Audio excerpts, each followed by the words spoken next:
Hey, Reach Montreal, and everybody else joining us online for our Easter Sunday service here at Reach Montreal. This is a big day. This is the day for us as Christians. It's kind of that one time of the year when the fuzzy little bunny pulls thousands of B&Es and breaks into your home and mine, and then leaves chocolate in the cupboards and then disappears. But fortunately or unfortunately, the Easter bunny is going to be practicing social distancing this year. So what we're going to do instead is we're going to look at the central aspect of the Christian faith, the resurrection of Jesus. Now, when you just think about that for a second, some of us might be at very different places with what we understand about that, the historicity of it, the reality of it, the complications and some of the speculation around, well, resurrection. I mean, people die and stay dead. And even now, there's a crazy stat that globally, the mortality rate is hovering still around 100%. And people in the ancient world, they knew that. They knew that people die and stay dead. But what we have to wrestle with when we look at the resurrection, we look at this key claim of Christianity, is that 3/4 of all historians and biblical scholars will agree with the fact that Jesus Christ of Nazareth definitely died by Roman crucifixion, and that his tomb was found empty 3 days later. Those are just historical facts. What we do have to wrestle with, though, is ask the question of what you and I believe about why the tomb was empty and why it matters at all. Because it does matter, and it matters deeply.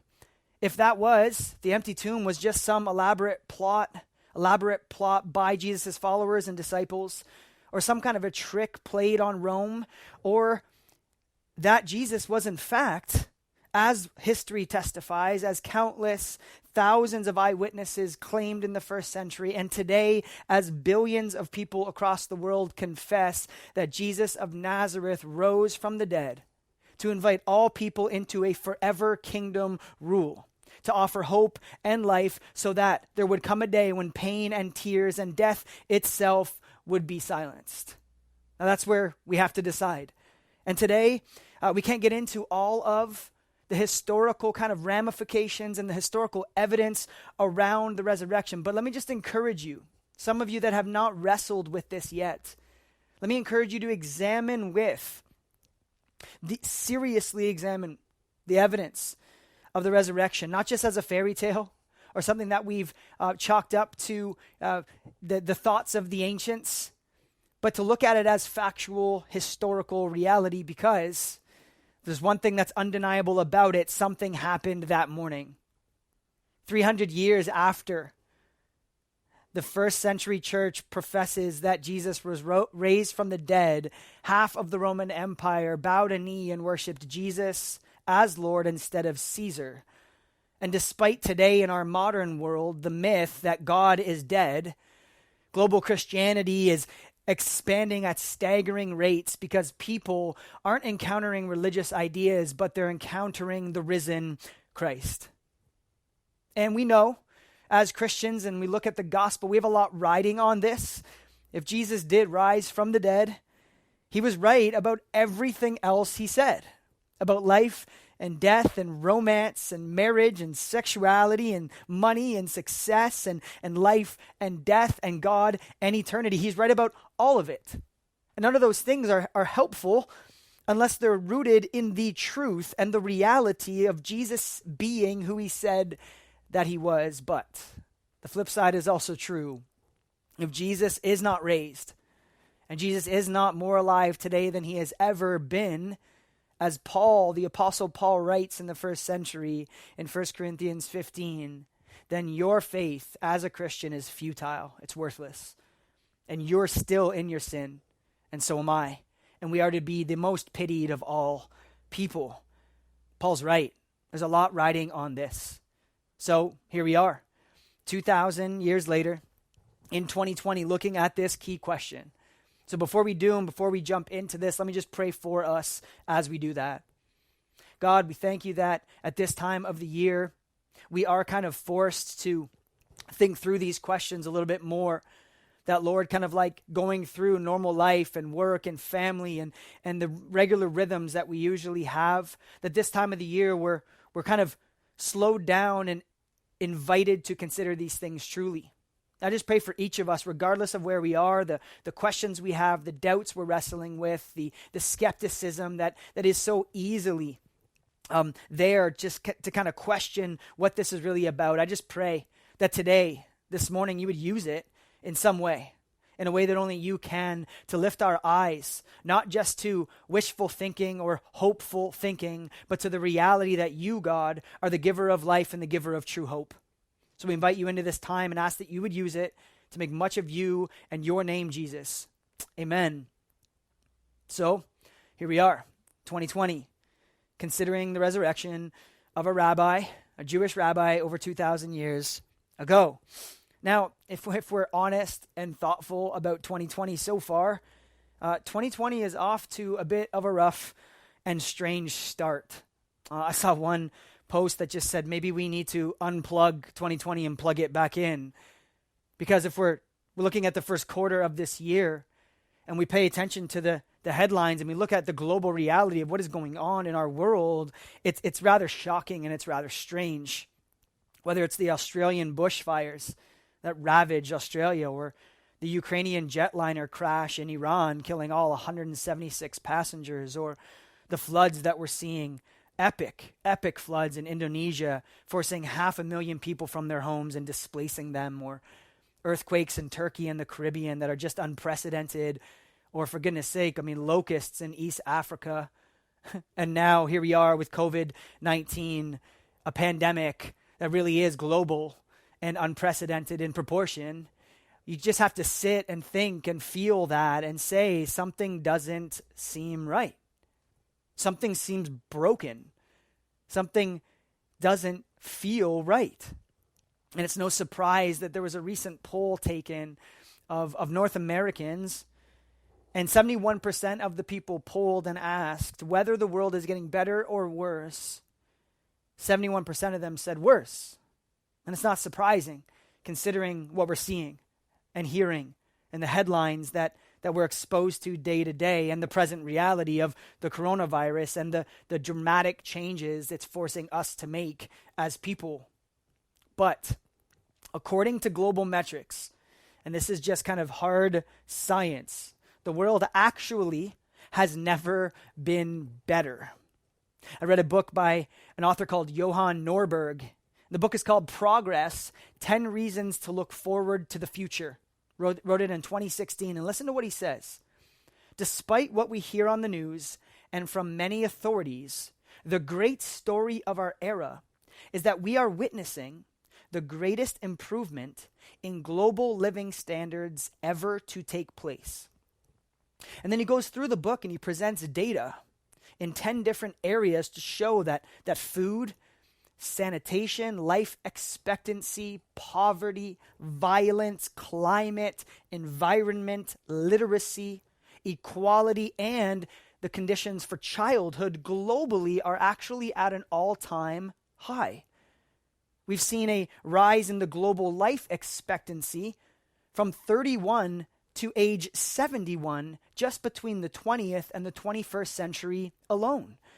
And in the last 2 decades, just to bring us even more present, we have cut global poverty in half. And he sums up his entire book and all of this data, and he says, quote, "We are living in a golden age," end quote. But here's the thing.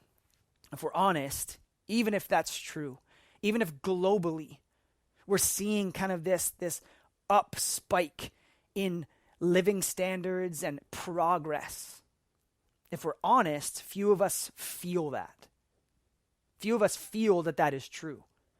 Few of our experience day to day, week to week, month to month, as we try to balance and juggle modern life, especially now with COVID-19 and the coronavirus, few of us feel that. And so here's what I want to do.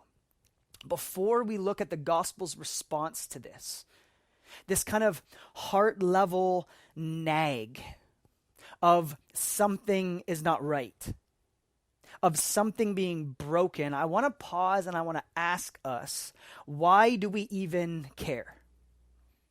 Why does this brokenness bother us at all?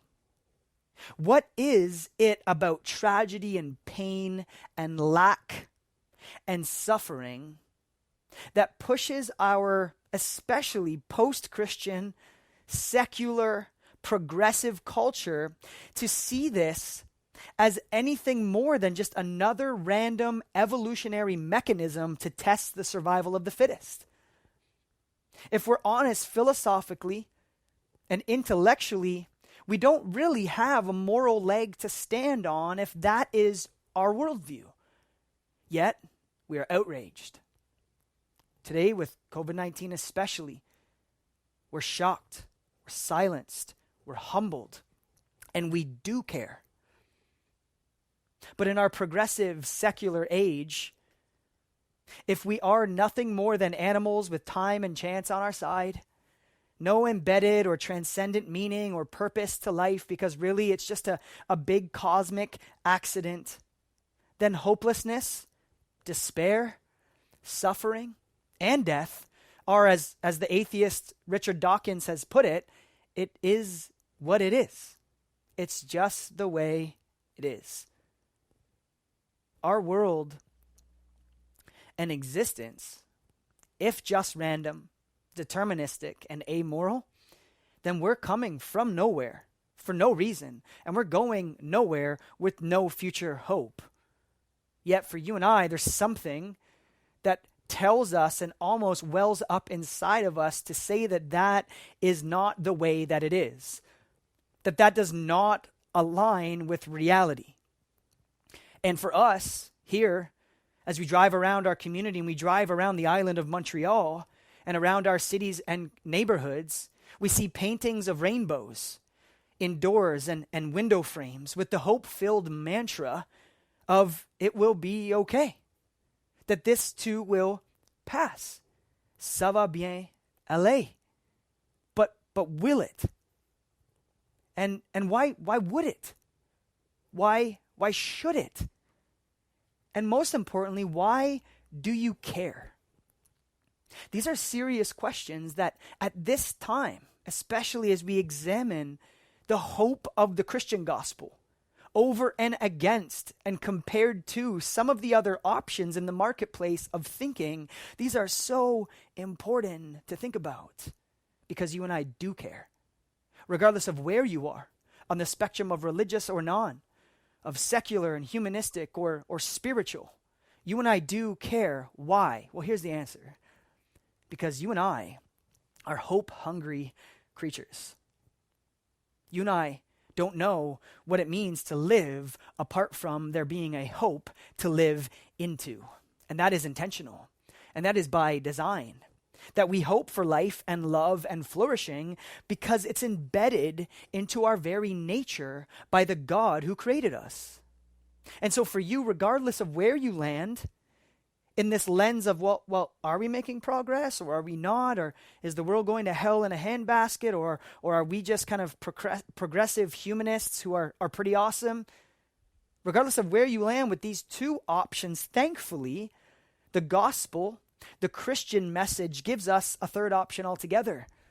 A true and revolutionary story of renewal, of life, of hope, of a power so great, of life so full that death itself cannot slow it down or silence it. And that's the good news of Easter Sunday. That's the good news of the resurrected life of Christ. Now, I'm going to take you to a passage in 1 Peter. And 1 Peter was a letter written to a bunch of churches throughout the first century.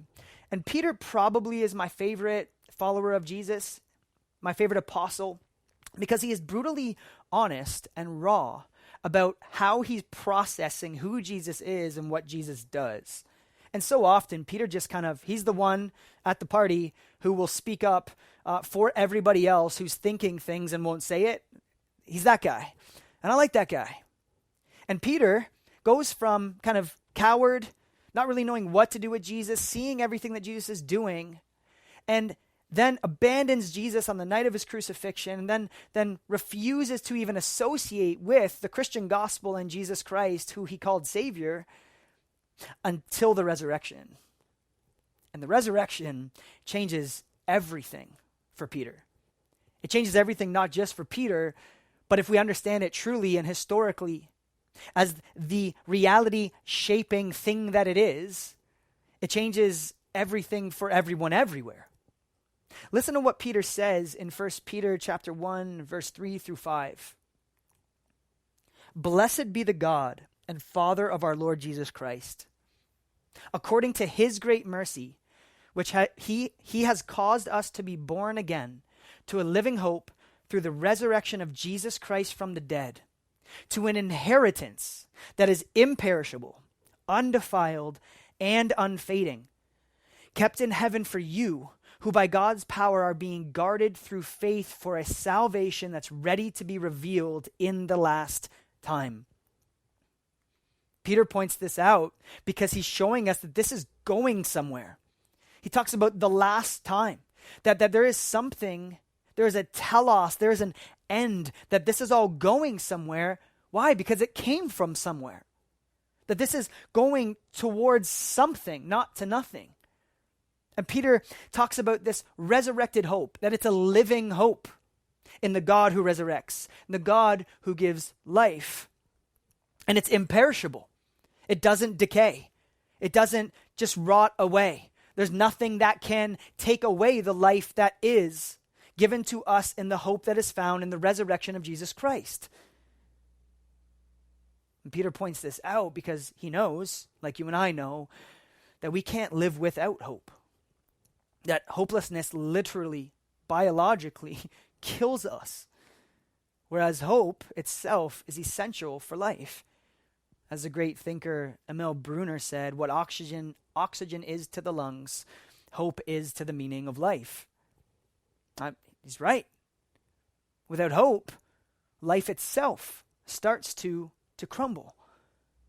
And especially when we're left disappointed with the things that we looked to for hope.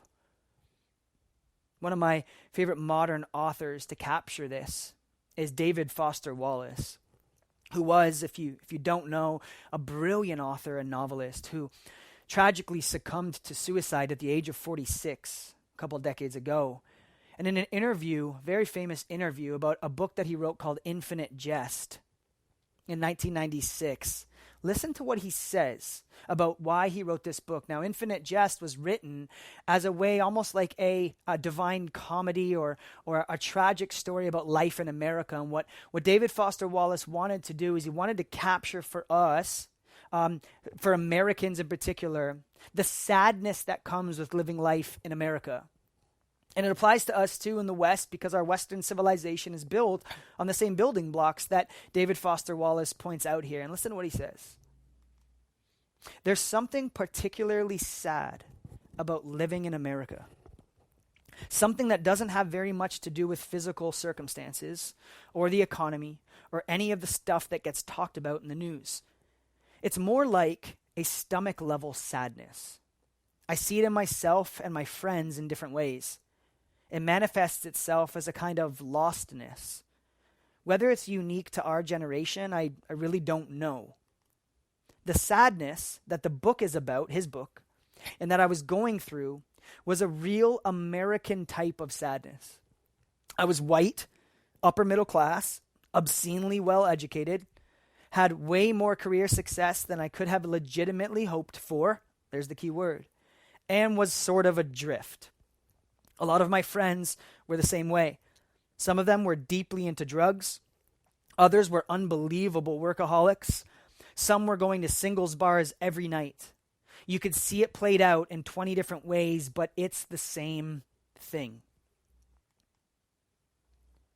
If you caught that in what DFW was saying, he wasn't mourning a lack of success, a lack of comfort, a lack of pleasure. He was actually mourning the fact that all of the success, comfort, and pleasure that he did get couldn't stave off this underlying, what he calls stomach level sadness, a hopelessness in the things that he thought would give him concrete hope. And you and I feel this too.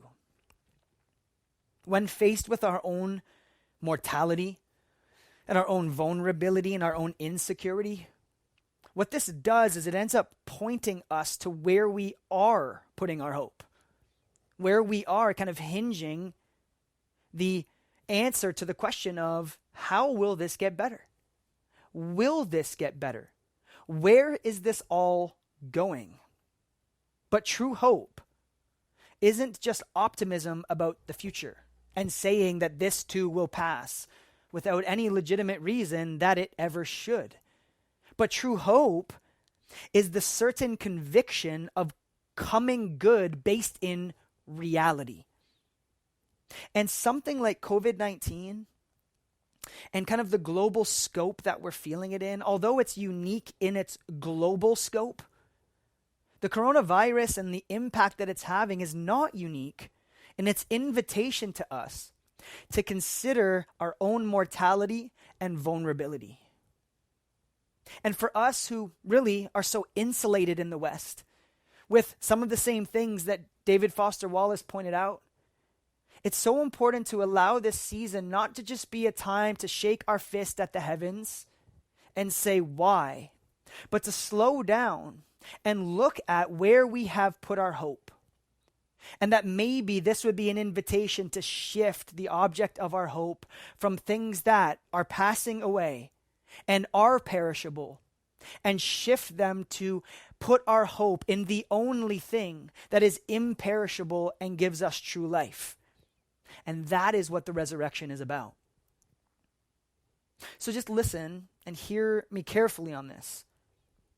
That next romantic relationship, that 5 à 7 and those craft beers with the boys, the next vacation or the next renovation on your kitchen, will only keep the longing for true hope at bay so long before it starts to spill out in a stomach-level sadness. If there is anything true about the God revealed in the gospel of Jesus Christ and the hope that is on offer, it's that this is a God who is not immune or apathetic to pain. And that is the unique beauty of the gospel. Don't miss that. That there is nothing else on offer as far as worldviews and principles and philosophies and views. And you could just take the wisdom of the ancients and you can bring it all together. And there is nothing that touches the uniqueness of the hope that is offered to us in the God revealed through Jesus Christ, who didn't stay far off from pain and suffering and death, but actually entered into it and took it upon himself to go through it to offer you and I a hope that is imperishable in him. He goes not just to it, but through it. And that's what the cross puts on display for us, to give us a living hope. Now, the great Christian philosopher and thinker C.S. Lewis wrote a terrific book called The Problem of Pain. And if you want to read something that's prophetic for our day, it's that. And he reflected on this, and listen to how he summarized this very key character about this God. Listen to this. We can ignore even pleasure. So we can ignore it. But pain insists upon being attended to.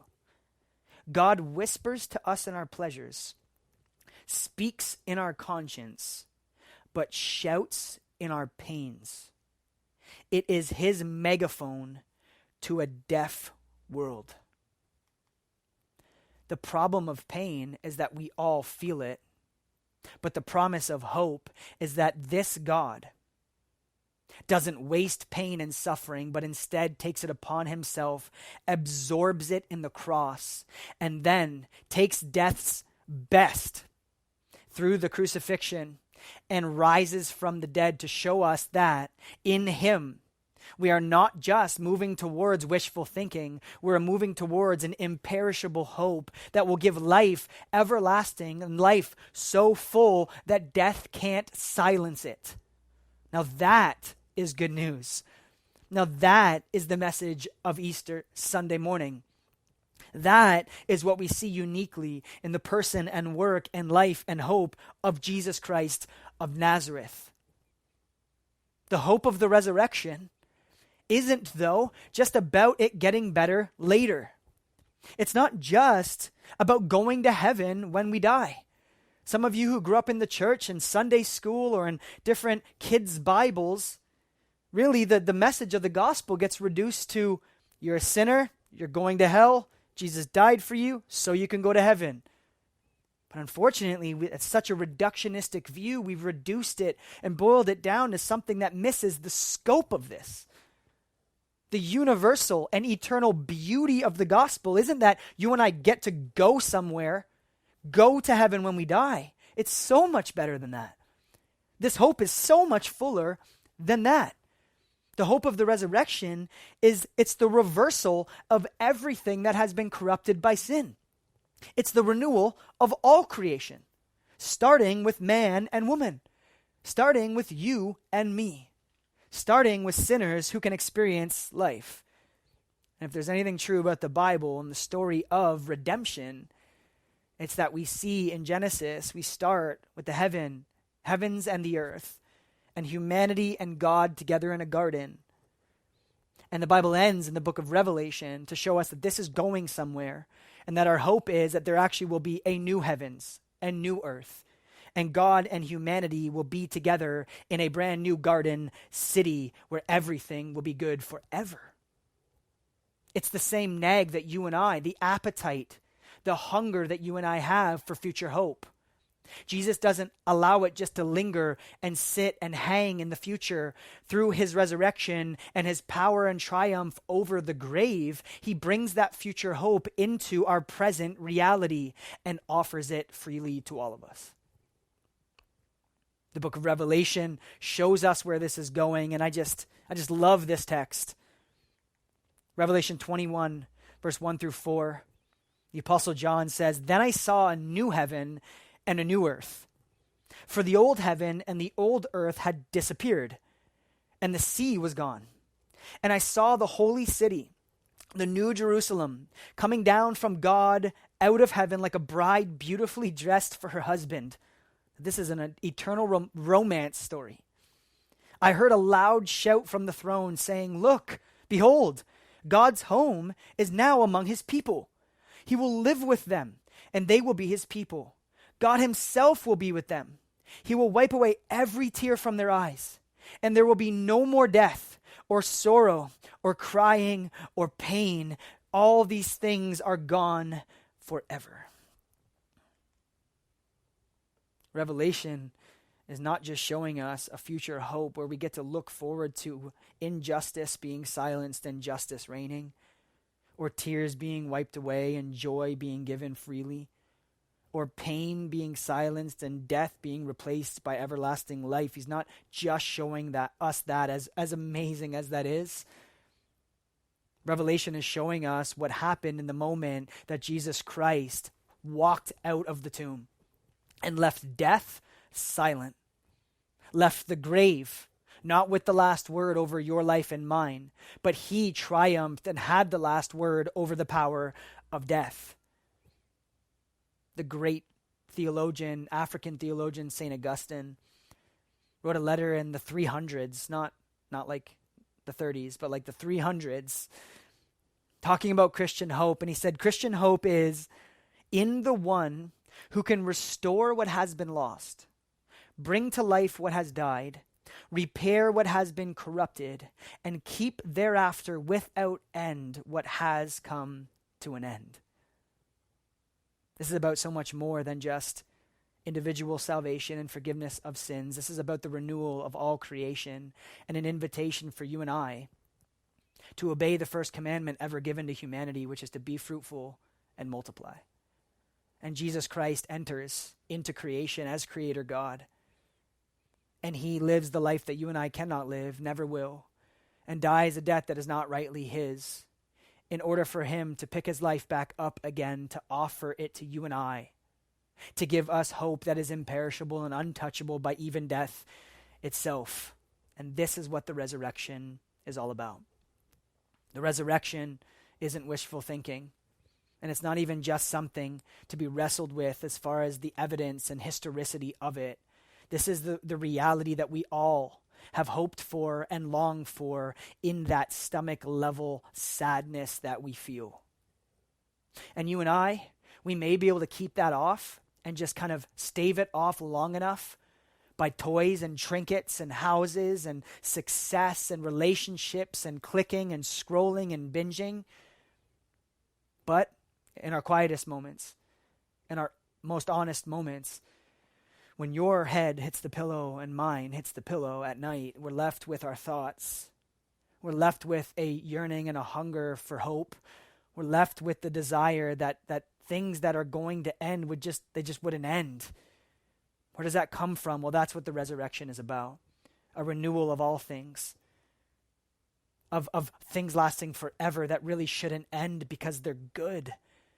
But they've been corrupted and disrupted by the disorder of sin. N.T. Wright comments on this, and I pointed us to N.T. Wright on Good Friday as well, because he captures just again the beauty of the cross. And here's what he says about the resurrection.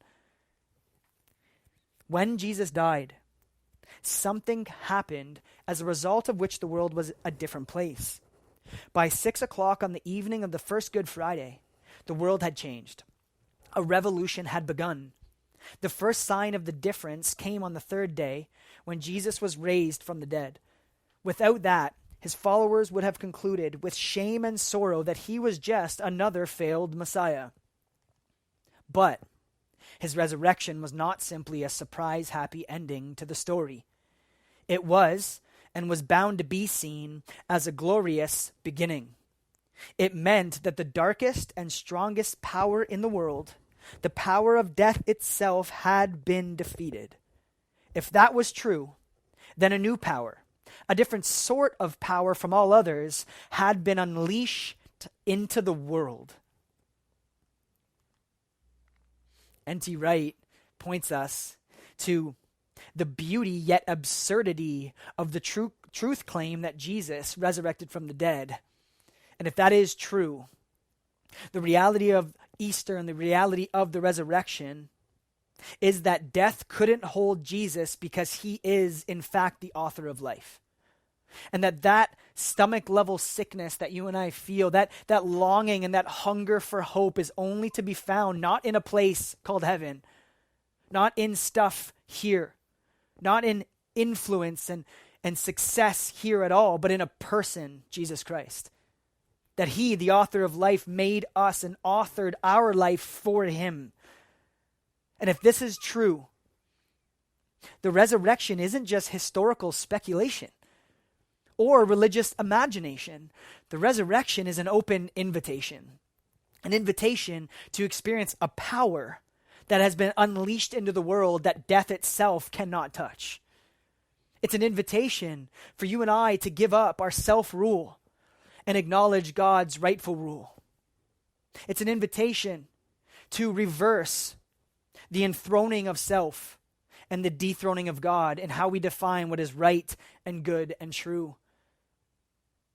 And it's the rightful enthroning of the author of life, of Jesus Christ, the author and finisher of our faith, the one who gave us life in the first place and the only one who can give us life forever. Tim Keller, in Making Sense of God, sums it up like this as we close. He says, suffering, evil, and death have ruined life in this world. But Christians are not merely hoping for some consolation for the life we have lost. They look towards the restoration of the life we wanted but never had.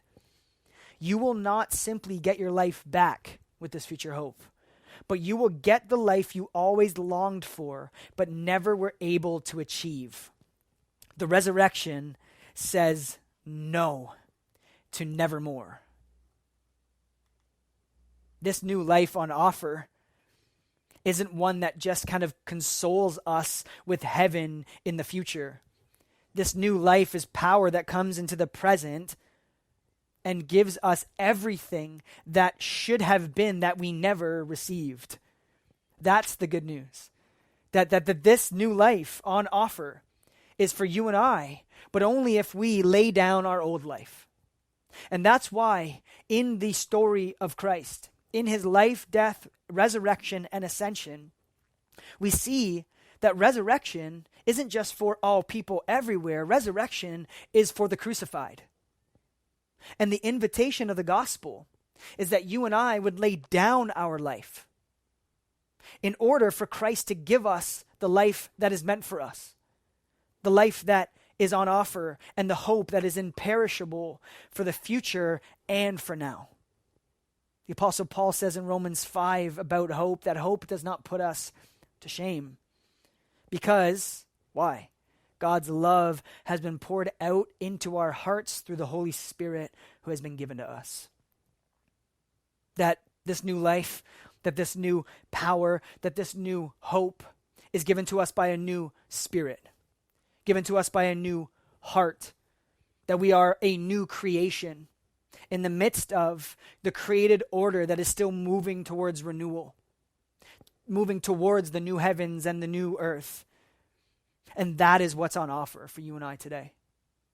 So whether for you this is the 1,000th time, or maybe this is the first time that you've considered that, the simple invitation is to lay down your life as Christ did and receive the new life and the new power and the new spirit that triumphs over death, that only comes through the resurrected and crucified King, Jesus Christ. There is so much more on offer than just future hope. There is so much more on offer than just us being kind of floating around on a blue ball that is really just going nowhere. There is so much more on offer, and this is a present reality because of what Jesus accomplished on the cross. This is an invitation for you and I to live life as we are meant to live fully reliant on the God who you and I were created for in the first place, because he is the God of hope, and is the only one that can give it to us, and he does that through Jesus Christ. So here's what I'm going to do. I'm going to pray for us in light of that. I'm going to pray for you, and I'm going to pray that regardless of how many times we've heard this, or maybe this is brand new to you, that this would be the day, that today is the day of the new creation for you, that you respond to the invitation of the resurrected life that Christ has on offer.